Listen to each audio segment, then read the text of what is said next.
Page 634. 12th. A poor woman once came to Buddha to ask him whether he could give her any medicine to restore her dead child to life. The holy man told her that there was only one medicine to bring her son back to life. He bade her bring him a handful of mustard seeds from a house where death had never entered. The sorrowing mother went from door to door seeking the mustard seeds. But at every door he met with sad replies. One said, "I have lost my husband." Another said, "Our child died last year." She returned to the teacher and told him the result of her quest. Then Buddha told her tenderly not to think much of her own grief, since sorrow and death are common to all. 13th. Think of the first human beings living in small scattered groups, each made up of a few families. The members of each such group would hunt together and also fight other groups over things they needed. Soon, however, they came to see that it was useful to have some friends to help them. Therefore, they started to make friends with neighboring groups so that they might fight the others better. Then these friends came to live together and formed large bodies called tribes. A tribe would not fight within itself, but quarrels went on between one tribe and another. Each therefore felt it necessary to grow larger and more powerful. So one tribe began to join themselves together, so were swallowed up by some larger tribes. Bigger and bigger tribes came into being and at last grew into what we call nations. 14th. Not only aeroplanes and telegraphs, but the spread of knowledge also had brought the people of the world closer. Even 200 years ago, people knew very little about the foreign lands, but as more and more people learned to read, they began to know more and more about other countries and the people there, and thus came to know their good points. The other countries might have something to teach them. China taught the world the use of the mariner's compass, and if it was from India that Europe learnt how to count, we too have learnt much from Europe. We have thus come to respect each other, or those countries may have some goods we want, and we buy them for ourselves. They too take what we can give them. Thus people needs draw them together. Page 635. 15. When people learnt about agriculture, many new developments took place. There was firstly a greater division of labor. Some people hunted, others looked after the fields and plowed. Another interesting result was that men began to settle in villages and towns before agriculture came. People used to wander about and hunt. It was not necessary for them to live in one place. They could hunt wherever they went, and often they had to move about from place to place because of the cows and sheep and other animals they had. These animals required pasture land where they could gaze. After gazing in one place for some time, the cattle did not have enough in the land, and so the whole tribe had to move to another place. 16th. Here is a beautiful story of a sailor in the Formidable. He had won by ballot a place in one of the boats. The ship was going down, but he was to be saved. One pictured the scene. The boat is waiting to take him to shore and safety. He took at the old comrades who have lost the ballot and who stand there doomed to death. He feels the passion for life surging within him. He sees the cold, dark sea waiting to engulf its victims, and in that great moment that may come to any man, he makes the triumphant choice. He turns to one of his comrades. "You have got parents," he says. "I haven't." And with that word, so heroic in its simplicity, he makes the other take his place in the boat and signs his death warrant.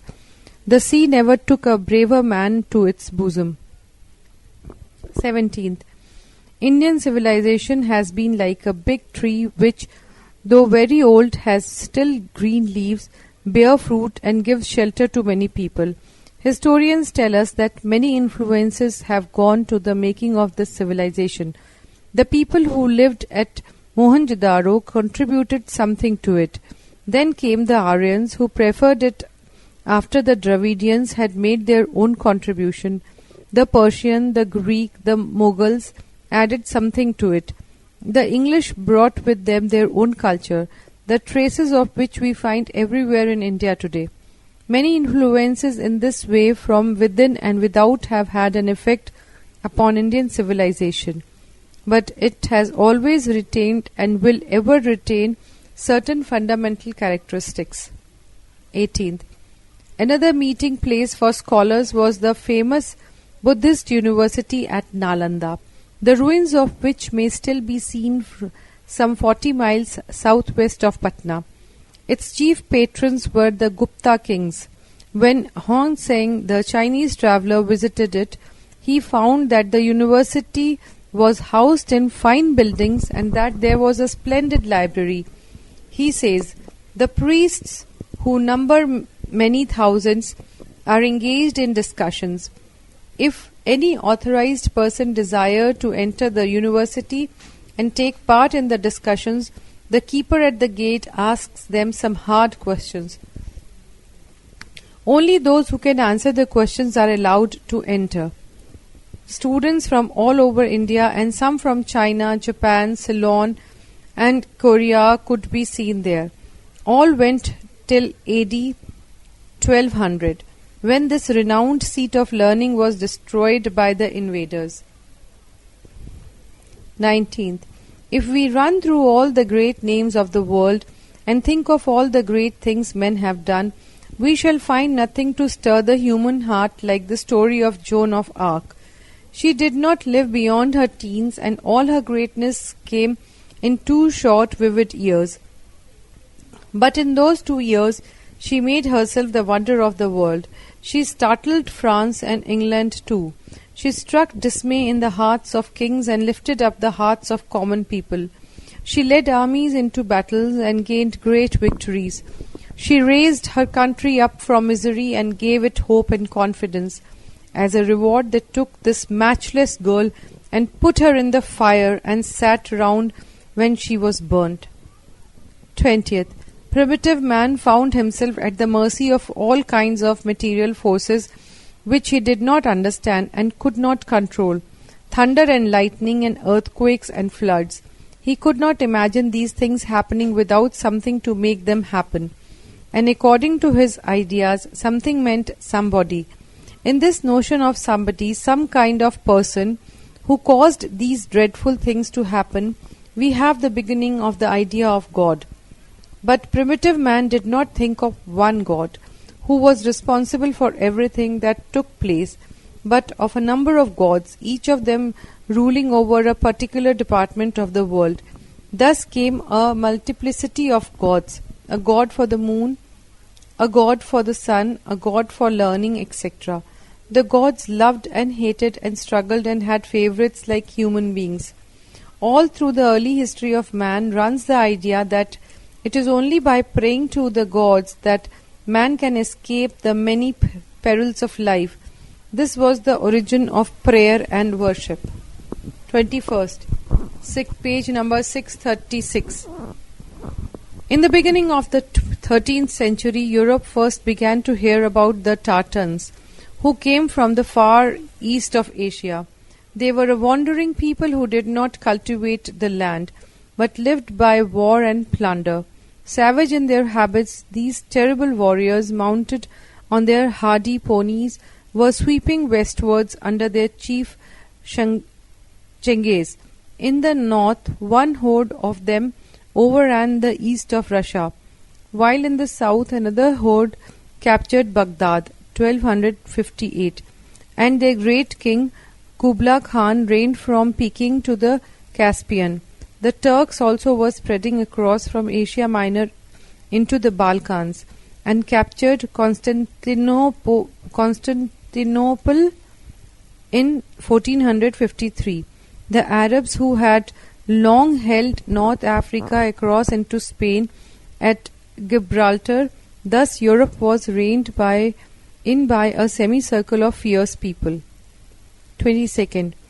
Why do we want to know history? Why does history form a recognized part of education? Simply because all of us and every one of us ought to know how we have come to be what we are today, so that each generation need not start again from the same point and hold over the same ground, but profiting from the experience of those who came before many advanced towards higher points and noble aims. As a growing child might ask his father or grandfather who had built the house they lived in, or who had cleared the fields that yield them their food. We ask the historians whence we came and how we came into the possession of what we call our own. History may tell us afterwards many useful and amusing things, such as a child might like to hear from mother or grandfather. But what history has to teach us before all and everything is our own antecedent and own ancestors, our own descendants. Reflective. 23. No person can be happy without friends. The heart is formed for love and cannot be happy without the opportunity of giving and receiving affection. But you cannot receive affection unless you also give it. You cannot find others to love you unless you also love them. Love is to be obtained only by giving love in return. Hence is the importance of cultivating a cheerful and obliging disposition. You cannot be happy without it. If your companion do not love you, it is your own fault. They cannot but love you if you are kind and friendly. 24th. Every man and woman should do a job which is a help to the nation. If he does not, he is consuming good food and doing nothing for it. The nation would be better without him. He has no real place in life. Therefore, every man and woman should learn to think about national affairs. Now that aeroplanes can fly at 300 or 400 miles an hour, every country is our neighbor and no country can be ignored. The people who govern our country are appointed by us. So, if the nation is not run as well as it might be, the fault is largely our own. 25th. I don't know a better advice to a young man than never to be idle. No young person can go far wrong who devotes a certain amount of time regularly to a definite course of work. How much that portion of time should be, of course, depends on circumstances. 1 hour a day persistently devoted to one thing, like a small seed, will yield a large increase at the year's end. Random activity, jumping from one thing to another without a plan, is little better than absolute idleness. An idle man is like a housekeeper who keeps the door open for any burglar. 26. At home and at school, we spent a quarter of our lives, and there we first learned the lessons of self-control, truthfulness, kindness, duty, and all other qualities that make a good man or woman. When Napoleon Bonaparte had left his school days long behind him and had become the first consul of France, he one day visited his old friend and said to the boys, "Boys, remember that every hour wasted at school means a chance of misfortune in afterlife." What he meant was that there are certain opportunities for building up character which only comes to us in the first 14 or 15 years of our lives and never afterwards. 27. It is sometimes right, even necessary, to be angry. He is a mean, selfish person who is not angry when he sees a wrong done to an innocent person. But we cannot find even a good word for bad temper. That is always selfish and wrong. A bad-tempered man is very nice if you let him have his own way. If you cross him in the smallest things, he flies into a rage, and then he will act as a madman, and do and say all kinds of unjust and unkind things, even to his best friends. 28. The chief business of war is to destroy human life, to pull down and burn cities, to spread famine, to multiply widows and orphans. Are these honorable deeds? Grant that a necessity for them may exist. It is a dreadful necessity such as a good man will shrink from, though if it may exempt them from guilt, it cannot turn them into glory. We have thought that it is honorable to save, to relieve pain, to snatch the sick from the jaws of death. We have placed among the benefactors of the human race the discoverers of arts which relieve human suffering, and if these arts are honorable, where is the glory of multiplying these sufferings? 29th. To make a family a happy one, and every member has to think of the comfort and convenience of the others. If everybody acted selfishly, the family would break up. Similarly, society, which is only a larger family, would be destroyed if every member of it was selfish. I do not mean that it is wrong to think of oneself or to work for oneself. People must earn bread for themselves and their family and work to better their own lot. But in order to prosper, they do not have to be selfish. A man is called selfish not because he seeks his own good, but because he neglects his neighbors. You have every right to be happy and prosperous, but no right at all to make others suffer for your good. 30th. There are some very clever boys and girls who do very well in examinations and always come out at the top. When people praise and admire them, you possibly look on with envy. How you wish you were as clever as they. But you need not be sorry for yourself, for although you may not be clever, nothing can prevent you from being good. And remember, goodness is a much better and nobler thing than mere cleverness. Besides, a good and kind man has his rewards too. It may not be fame that he wins or wealth that he acquires, but the smile that he helps to bring back to a sad face is the richest of reward. 31st. A strong, healthy body is an invaluable gift, but it is not enough. Healthy children and strong men fall ill when weaker ones in other circumstances escape. So the question arises, on what does health depend? Good food and plenty of it, you will reply. Again, this is partly true. Good food is necessary to health, yet there is more ill health caused by overeating than anything else. And there is almost as much illness among the rich as among the poor.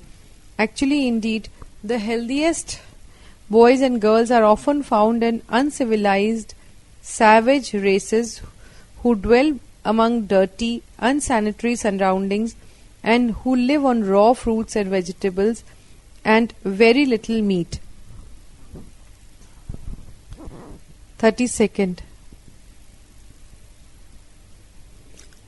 Charity is a universal duty which is in every man's power sometimes to practice. For every degree of assistance given to another man upon proper motives is an act of charity, and there is scarcely any man that cannot benefit his neighbor on some occasion or other. He that cannot relieve the poor may instruct the ignorant. Others may perform the duty of charity by recommending the petition which they cannot grant. The widow that shall give her mite to the treasure, the poor man that shall bring to the thirsty a cup of water, shall not lose their reward. Page 637. Harder passages. Narrative and descriptive. 33rd. When England was at war with France, a young English sailor was captured and put in prison. After a time he succeeded in escaping from imprisonment and reaching the coast of Boulogne. The young man longed very much to cross over the English Channel to his home in England, but found no means to escape. At first, one morning he saw an empty cask came floating from the sea towards the shore. He hid it in a cave and worked hard at it till he made out of it a frail boat. Upon this sorry boat He was about to put out into the stormy channel, but the French soldiers caught him and brought him before Napoleon. "What makes you risk your life?" asked Napoleon. "I wish," replied the sailor, "to see my mother. She is aged, poor, and infirm." The heart of Napoleon was touched.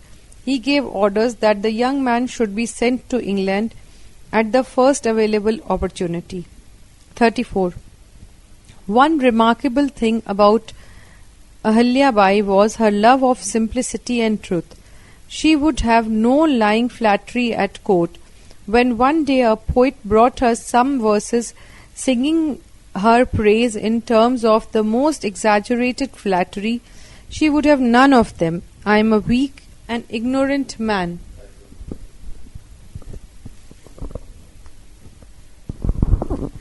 I am a weak and ignorant woman," she said. "I know my shortcomings and do not think I deserve all the praise."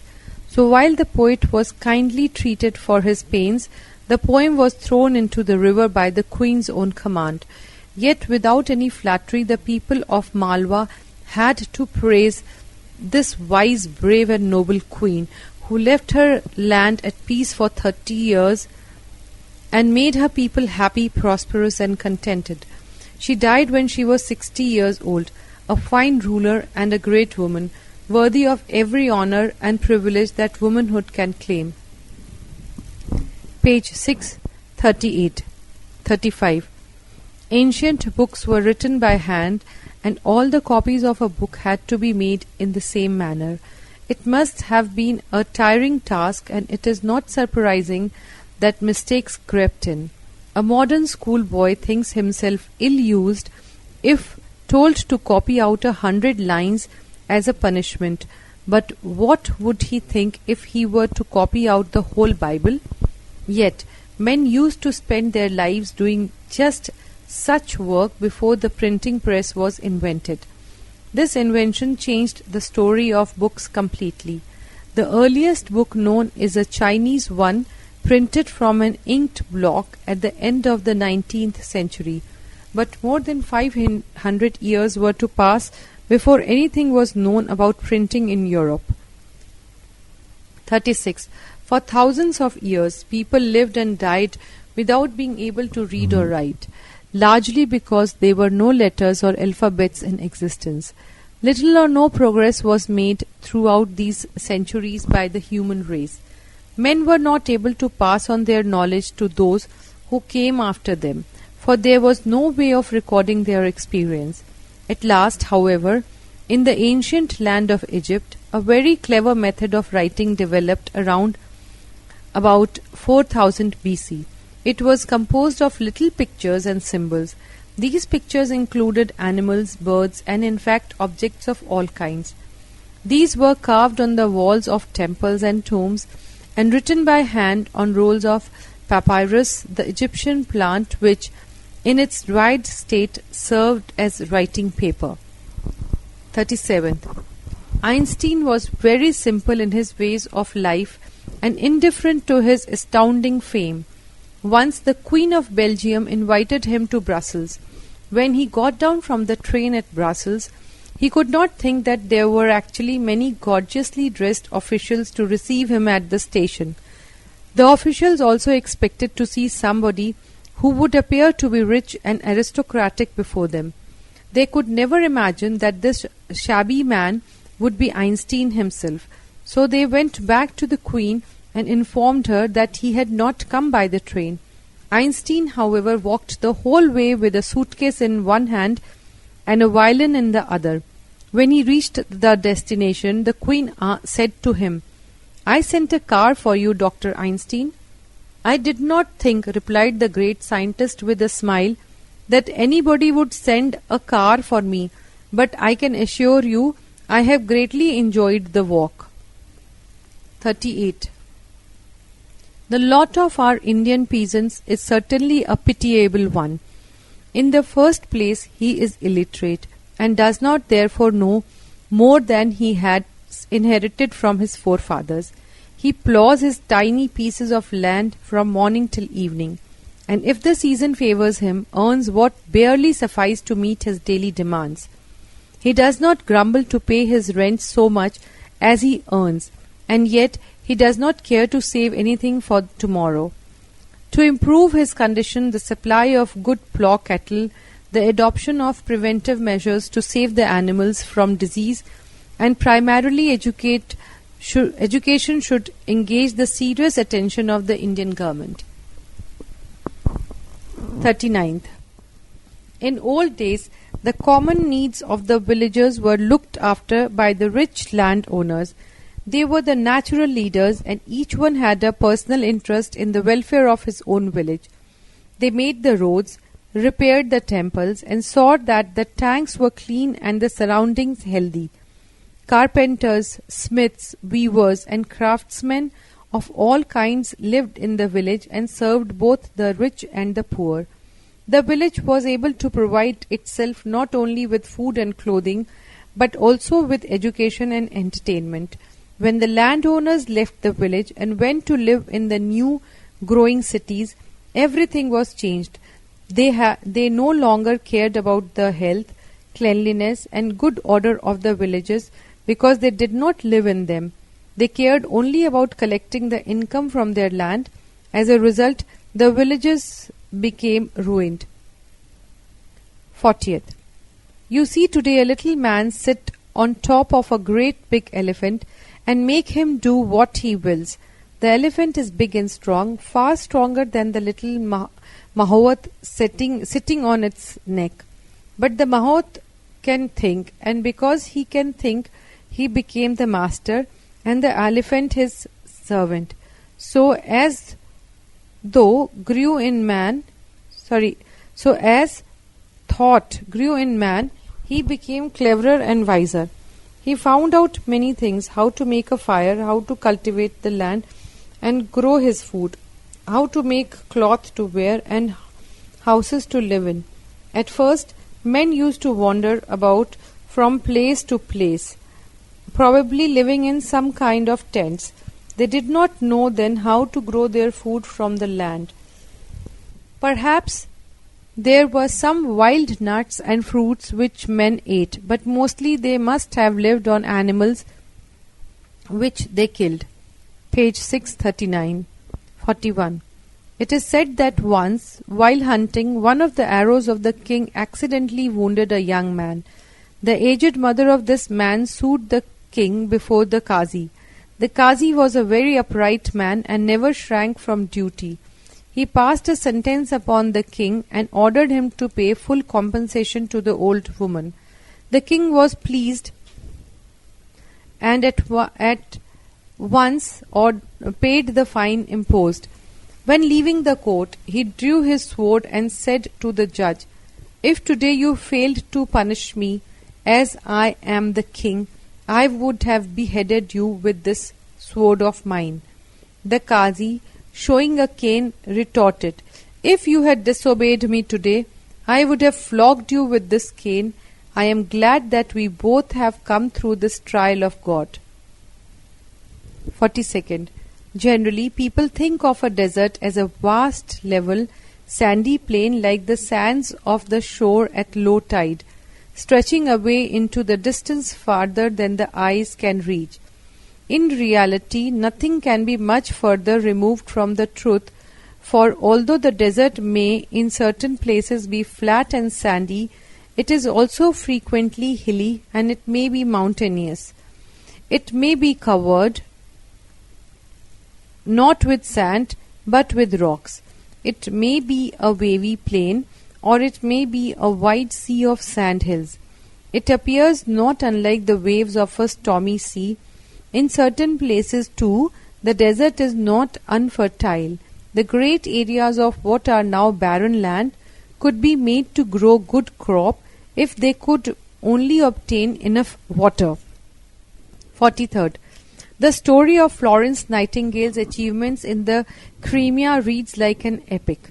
The medical arrangements in the army there were as unsatisfactory as possible, but everything was changed with the arrival of Nightingale. Doctors and patients welcomed her gladly. Not so the officials who were responsible for the sad state of affair. Florence, however, refused to be discouraged by opposition. Whenever she could, she won people over to her side. But if they would not cooperate with her, she swept them out of her way. To the patients, she seemed to be an angel. Night after night, lamp in hand, she would walk through the hospital to see that all was well. The men would rise off their pillows to salute her in gratitude for her constant care. But officials who refused to give her the things she needed found her a courageous and dangerous enemy. Yet, with it all, she was always calm, quiet, modest, never overbearing.